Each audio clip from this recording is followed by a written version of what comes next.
Hi everybody, I'm Bob Thurston Jr. and welcome to our opening edition of CanAm Clips for 1997. We're down at the Watertown Ice Arena in Watertown, New York for the 8th annual Thousand Islands Racing Preview. On tonight's show, track announcer John Burr and I will be taking you around the arena, talking to some of the racers and their upcoming plans for 1997. A name synonymous with racing in our part of the country, and as far as I'm concerned, one of the most professional men in auto racing. He's retired now, took a little tumble out at Rolling Wheels a few years ago. Still is an ambassador in motorsports. You still got a lot of friends out there? These are all friends. Now, if we go up to the corner booth up here, you're going to see a couple different cars with a young man who had a nice brush cut, nice silver brush cut in the late 50s, early 60s that drove the 10 car and the 11 car. Do you know who that guy was? Some tall guy. He's a teacher. I don't know, but Bob Hunter might be able to tell you. He did an excellent job with these old photos. As far as your profession, as far as teaching and so forth, how many more years? Well, you know, we're just playing it by ear now, so, you know, it's something like racing. You know, when it isn't fun anymore, then we'll think about something else. Yeah, well, hopefully keep us fun for a long time. Now, one thing I will say, you're looking for a job right now, trying to drive a sprint car hauler. So if anybody's got a sprint car, they want to follow World of Outlaws or something, Adrian is available, right? You got your license, you can do that. Well, I already have, you know, spoken to Charlie Caprera, because that's Charlie Caprera's dream, is to have a sprint car. So I'm number one. I got the first application in for that job. Okay, so we'll see you in racing for a lot of years. I hope so. Okay, let's give a nice round of applause. Our friend Adrian Flath, the driver of the car number 10 and number 11 a few years ago. Let's go back to the Watertown days of the 50s. That was really Speed's heyday, the 50s, early 60s. You remember the Hudson Hornet? Now we're going back. We're turning back the clock here a few years. Speed came to us from down around the Rome area, Taberg area, down Boonville, Oneida County. And he was famous down there, a great winning driver. Speed Williamson was in the Hudson Hornet. Speed, how you doing? Good to see you again. Pretty good. Pretty good. Have you been to the races at all lately, Speed? Have you been in the last few years? Yeah, I've been out to Utica Rome a couple of times in the last year. Yeah. It's changed a little bit, hasn't it? Oh, yeah. It's a lot different than it used to be. Now, when did you start racing at Watertown? Remember, what years were that, Speed? Late 50s? Yeah, late 50s, early 60s. And did you keep the same car number? What was your number? 116. Did you ever get upside down? Good many times. Did you have help getting upside down, or did you do it all by yourself? Mostly always had help. Back in the days, you had a lot of help getting upside down, didn't you? Yeah. You feeling pretty good now? Yeah, all but my legs are giving out on me. So, racing, well, you're one of the pioneers of it, but if you had to do over again, you'd get right back into it, wouldn't you? Sure would. Made a lot of friends. Yeah, a lot of friends, and I had a lot of fun. And a lot of memories. Yeah. Okay, let's give him a nice round of applause. Our friend Speed Williamson, if you would, please. This guy is semi-retired. He's been retired and semi-retired for years. He sells insurance, so that's one of his problems. I know that. Freddie Borisaw. Now, we had a neat thing happen a few years ago at the CanAm Speedway. Freddie was out there campaigning in the late model class with his daughter alongside. Now, not everybody can say that, Fred. That's true. That's true. Not many guys can say, you can say a son drives, but not your daughter, and mine did. That's right. Now, we're going back to days to the old Watertown grounds. When did you race down there? What years, Freddie? Late 50s? Late 50s, early 60s. Okay. And number 40 all the time? Always number 40. So how many years did you run at Watertown? Oh, about 6. 6 years. You had a good year? You made a lot of good friends? A lot of good friends. All these guys around here, I see them every year. They're lasting friends, and I've always enjoyed motorsports, still do, and I guess I always will. And I enjoy the people that are hooked up with it, including you, John. Any special plans? You're ready to go with the vintage? And when do you guys start then, Fred? Any idea? May 6th. May 6th, so it's not that far away. You're ready? You're ready. Yeah, you going to let Derwin go by, or you're going to try to run him off? I'm going to try to run Al Derwin off. He does that to everybody else. Just kidding, Al. Okay, let's give him a nice round of applause. Thank you, Fred. Fred Borisaw in the 40. Auto racing has its Junior Johnsons. This is Canada's answer to Junior Johnson. This is one of the biggest crooks that we ever had. How you feeling? Not too bad, not too bad. What have you been up to? Oh, not too much, not too much. Come see all my nice friends here. You didn't miss a friend, did you? No, we're all good friends. Good buddies. Frank had a little bit of a problem with his health, but he's battled back in good shape. He got inducted into the Hall of Fame, and his car is up here. Now tell me a little bit about that X car that's up there. How often did you run that? It doesn't look very safe. We bought that in a hurry. I wrecked my other car. I bought that off of Billy Blum out of Syracuse. And we took it right to the track there. We run it, I think, 3 or 4 years. It won 2 fair races at Jefferson Fair. And then it started to get a little tired. So we got rid of it, but they found that it was sitting down in a barn down in Utica there for 35 years. So we got it and put it back together, but it's the original car, but it's the frame has been changed, that's all. I think Allie Amley helped you with. Now, I noticed when Dick Laffin was here today, and of course I go back with your X cars, and he also had an X car. Did you get him going in this, Frank? I know you helped a lot of people. Well, I was getting tired, getting old, whatever way you want to look at it, and Dick was, he's running the hobby cars here, and he comes from where I come from, so I says, you want to get in it? And I was obligated to hire White to drive his car, so I said, you can drive this car, and I'll sell you this other one, and then you can run it in Kingston. So that's the way it ended up, and I quit, and he took the cars over. Frank kind of retired. Now going back, I'm picking on him about Junior Johnson. This guy could make it from Kingston down to Watertown in probably about 20 minutes. He was notorious for outrunning the cops on 104 up there, 401, but you made a lot of friends anyway, didn't you? Oh yeah, they're all good friends. I talked to one last week there for about an hour there. Yeah. Did you? Oh yeah, they remember me. I was going to say they probably remembered you, didn't you? You made it down to a few races this year, Frank. Again, one of the accolades you can say he's in the Hall of Fame, and racing's been good to you, and you certainly been good to racing, so it kind of worked out together. I made a lot of friends. They're still friends. I got no argument with nobody. I think that's part of racing. Once you get some friends in racing, you're always going to have them, aren't you? Yep, that's it. That's right. Okay, Frank, let's give him a nice round of applause. Good to see you, Frank Andre, member of the Hall of Fame for dirt. What was your car number? 13. 13. And how many years did you race? I drove about 4 years, and I flagged here at the fairgrounds for 3-4 years. Did you'd go to the races down once in a while? Not as much as I used to. Yeah, would you like to? Well, I got a son and grandson that's into karts and micro sprints, so it's sort of getting back in. You're staying with it a little bit then. Good. Yeah, right. So you made a lot of good friends then, Fran. You bet, yeah. Good. And it's been good to you, and it's something they're never going to take away. So you were kind of one of the pioneers. You were back in, what'd you run for a motor? I had an old flathead Ford. At the Flathead, that was a division. Yeah, the old 85 horse. Yeah, I think at that time there was a Ford. Well, they more or less they used to generate most of the motors, didn't they? Yeah. Well, back in our day when Frank was in there, Don June, he was sponsored by a Ford Garage, and of course they had the smarts, and they put a 4-inch crank in and whipped the hell out of us. So they're a little bit ahead. He's still working at it. So that owner is our tech inspector. So good to see you again. Thanks for coming down. At CanAm Speedway, we have it all. We're going to go with go-karts on Friday nights, of course, into the small block modifieds on Saturday, and of course the brand new class this year, the IMCA modifieds. Right now we're going to go to one of our rising stars at the CanAm Speedway. This is Chris Thurston, second-generation driver, third-generation driver. Chris, last year how'd you do in the go-karts? I ended up 5th place in points with 1 win. 1 win. Now this year, was that the first win last year, Chris? At CanAm. At CanAm. Now this year, anything different in the car? Do you have to move up a class? I have to move up 1 class to junior restricted. And how old are you, Chris? Gonna be 14 in August. Now I know your dad and your grandfather, of course, very much interested in auto racing. Do you have any dreams, anything special you want to get into, or do you like the go-karts? What would you like to do, Chris?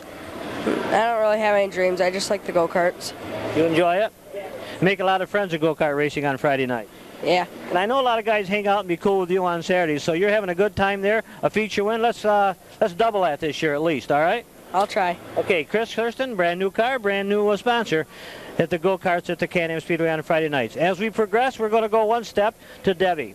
Deb Stevenson was a go-kart racer for how many years, Deb? 3. 3 years. Going to stay with it. Gonna stay with it. Going to stay with it, but also making a move this year. What are you going to be doing this year on Saturday nights? Tell us. Driving an IMCA modified. And no track time at all. You just kind of waiting for the motor to get here, and just kind of waiting for the snow to go so we can see how it goes. But not a challenge for you, is it? Might be a little bit, but we're excited. I'm sure you are. And again, one thing that's kind of neat, you're going to stay with the go-karts. You got a good family behind you.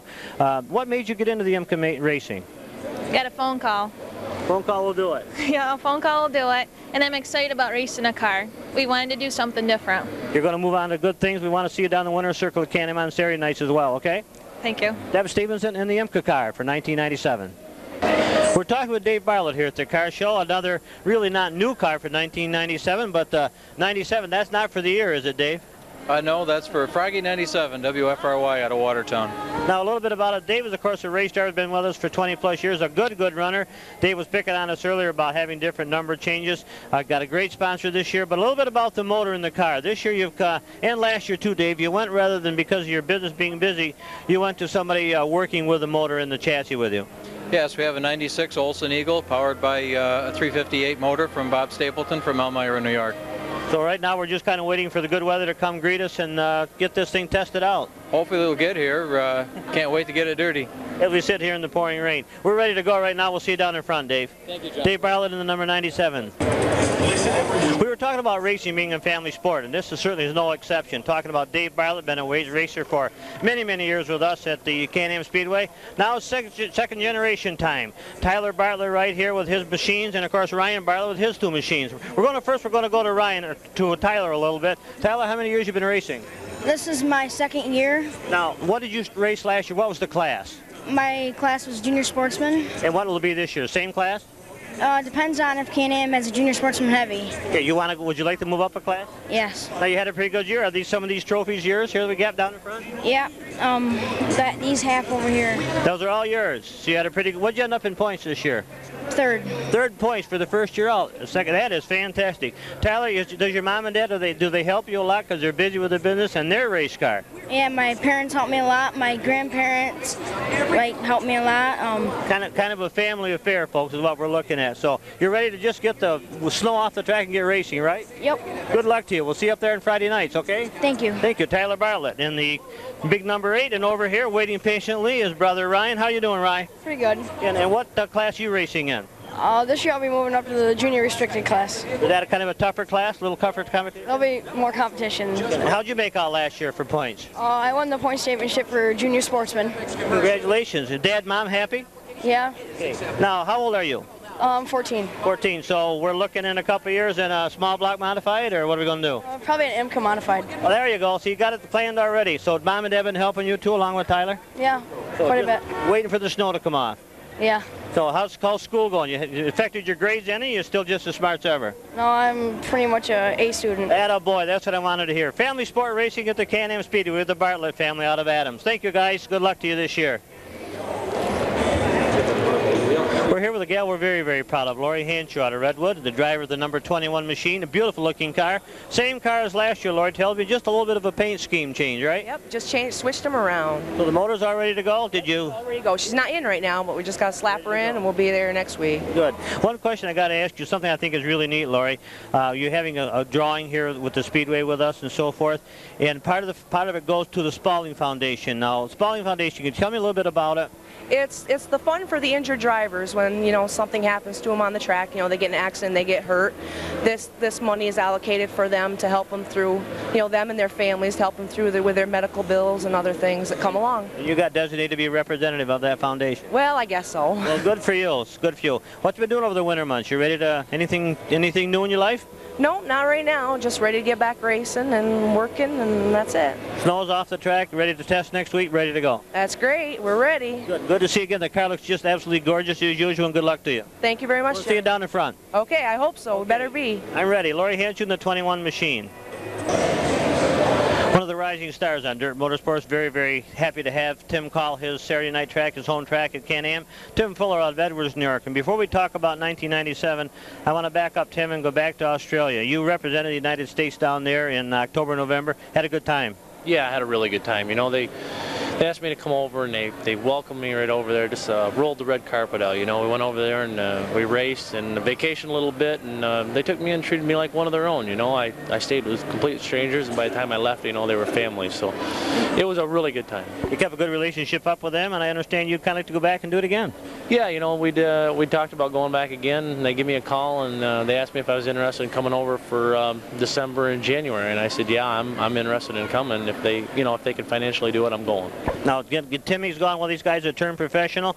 Means he's got a small block and a big block. Both programs are ready to rip for 1997, Tim? Yeah, we run Brewerton last night and got a third, so the small block will be ready for CanAm opening night, and we plan on running Weesport tomorrow, weather providing. Now, you had a lot of heavy hitters down there last night. So you were right there with them, and everybody's hungry. Nobody forgot a thing over the winter months, did they? No, everybody was fresh. You know, the equipment's fresh, and all the guys are fresh. You know, so everybody's real hungry in the beginning of the year, and it's. I mean, you got to drive wide open, just like it was last night. We had all three of the Johnsons and Plazik and McCready and Decker and Pat Ward. You know, so there's no laying back. No, there isn't. Now you're running Tony File up in all your power plants. Yeah, Tony. He started out with me in the small block, and we moved with him to the big block. So you know, he was doing a good job in the small. Let's do the big, and we stuck right with him. And you're staying with the Olsen Eagle as well. Yeah, we're staying right with the Olsons. You know, Doug Olson's really done a good job with these cars. And you've done a lot for them. Kenny's been good for you, and you've been good for them. So things are going good. Yeah, Kenny's been real good. You know, we've been together a long time. You know, Kenny's and I, and it's been nothing but good. So keep it going. We're going to see you down in front a few times at CanAm this year. Well, I hope so. Maybe down in Syracuse. Maybe. Thanks. Let's do it. Okay. Good. Tim Fuller in the 19 machine. Bob McCready, the waiting is finally over. November, December, January, February, sometimes the longest months of the year, aren't they? They sure are, John. It's always fun to get back racing in the spring again, that's for sure. No, I'm hearing a lot of great reports that you have really dedicated yourself to 97. I know you've been busy in the garage, physically yourself and mentally. I know last year we started out in a bad deal with pneumonia, but we're ready to rip this year.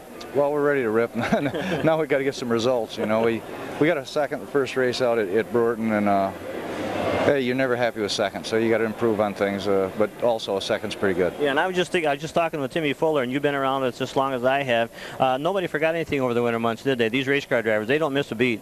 No, they get sharper. You know, they learn every year, and they learn. The problem is they learn more than you do, really, because they've got more to learn. So I mean, the gap gets narrower and narrower. No, of course, from my understanding, Bobby, the big block ride, of course, in Canandaigua on Saturday nights, and the Weedsport, rolling wheels, and so forth. The new small block program with the help of Caprera, you're going to be a busy man. It's going to be a busy summer. Yeah, we're going from 80 or 90 races a year up to probably 110 or 20. It'll be a busy summer, but that's okay. That's what we want to do. That's what we're here for. We've been waiting for it. You know you're going to do very well, and you're a true credit to the sport. Kenny Druggs, to Bob McCready. We're going to see you down in front a whole lot this year. I hope so. My pleasure. Bobby McCready, the car number 9. Thanks, Bob. One of the numbers that is synonymous with auto racing in our neck of the woods has been the V3 for many, many years, going back to Steve Coughlin when he was turning the wrenches for Gary Reddick. New car this year, new number, Steve. Tell me a little bit about it. Well, we got a new sponsor this year, and this individual asked us if we would change the number to incorporate her store name and number, which is 3DR up in the mall. And you know, John, it took some thinking to do. And, you know, Gary's been around for 20, 30 years, and we've been at this, you know, almost 10 years, and I think it's time to hang it up, and we'll leave it on the ball, I guess. Yeah, sounds looking good. You had a good year last year. Tell me a little bit about it. It wasn't too bad of a year. We were completely with the 2 strokes last year. We got 3 feature wins. We went to Clayton to the Grand Prix in the fall, and we got lucky enough. I won the Masters with the brakes and finished second with the controlled and all that rain. So not too bad, not too bad. It was just as good as I probably expected for the year. Okay, now again, we're looking to get ready to get our racing season going underway here around the 1920th for practice. When do the go-karts get going? Of course, they're on Friday nights, as we all well know. Friday nights, we're shooting for the first Friday night in May, depending on the weather. Right. Depending on the weather. Everything depends on the weather. So you've got some nice sponsors you were telling me about. You got yourself things going here at the car show. Been pretty good for you here. A lot of interest.